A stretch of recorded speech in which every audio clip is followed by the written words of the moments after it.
क्या चंद्रमा की धरती पर इंसान को भेजने से पहले भी कुछ भेजा गया था या फिर डायरेक्ट इंसान को ही भेज दिया गया था? नेक्स्ट, हमारे यहाँ चांद पर बस्ती बसाने की बात हो रही है। क्या चांद पर पानी की खोज भी हो चुकी है? चंद्रमा पर सबसे पहले 1969 में इंसान गए थे और 1972 में आखिरी बार इंसान गए थे। आखिर बाद में क्या हो गया कि 1972 के बाद से इंसान चंद्रमा पर जा ही नहीं पाए। चांद पर भेजा गया चंद्रयान 3 जो कि इंडिया का था। क्या इसमें कोई इंसान था और ये वापस कब आया? तो चलिए जानते हैं ऐसे ही मून से रिलेटेड कुछ वाहियात and amazing facts.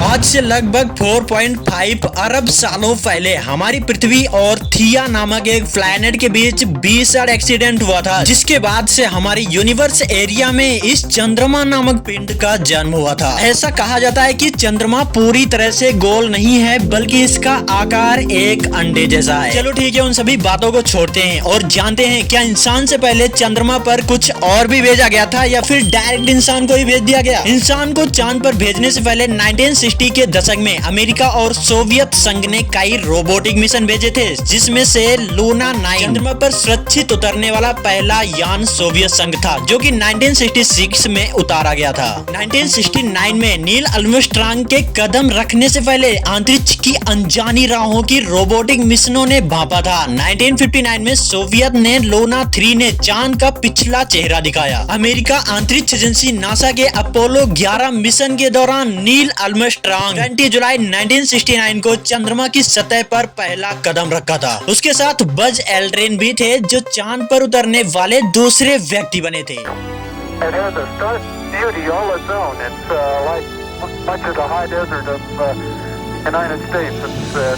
Next question है कि चांद पर बस्ती बसाने की बात हो रही है। क्या चांद की धरती पर पानी की खोज हो चुकी है? वैज्ञानिकों ने चंद्रमा पर पानी की खोज कर ली है। चंद्रयान 1, चंद्रयान 3 और नासा के मिशनों ने यह पुष्टि की है कि चांद के दक्षिणी ध्रुव में ठंडे छायादार इलाकों में बर्फ के रूप में पानी मौजूद है। ये पानी भविष्य में चांद पर मानव बस्ती बसाने, पीने, रॉकेट ईंधन के रूप में महत्वपूर्ण संसाधन हो सकता है। 1972 में अपोलो 17 मिशन के साथ इंसान चंद्रमा पर गए थे। उसके बाद से 50 से ज्यादा साल बीत चुके हैं, लेकिन कोई भी इंसान दोबारा वहां नहीं गया। आखिर क्यों? तो इसका सबसे पहला और बड़ा कारण है पैसा।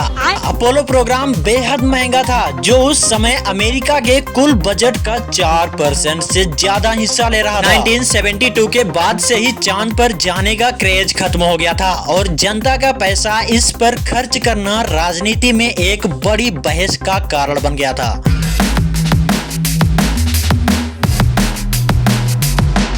असल में ये एक रोबोटिक यान था, जिसकी अनुमानित लागत लगभग 615 करोड़ रुपए थी, तकरीबन $86 मिलियन, जो दूसरे देशों के मून मिशन की कंपैरिजन में काफी ज्यादा कम है। चंद्रयान 3 में कोई भी इंसान नहीं भेजा गया था, बल्कि वैज्ञानिक उपकरण, लैंडर और रोवर थे। 23 अगस्त 2023 को चंद्रमा के साउथर्न पोल पर सक्सेसफुली लैंडिंग हो गई थी। सितंबर 2023 के आखिरी में सूर्य अस्त होने के बाद सौर ऊर्जा से चलने वाले रोवर और लैंडर को डेड मान लिया गया, क्योंकि उनसे संपर्क नहीं हो पाया था। और आज भी चंद्रमा के शिव शक्ति पॉइंट के पास ये सभी सिस्टम पड़े हुए हैं।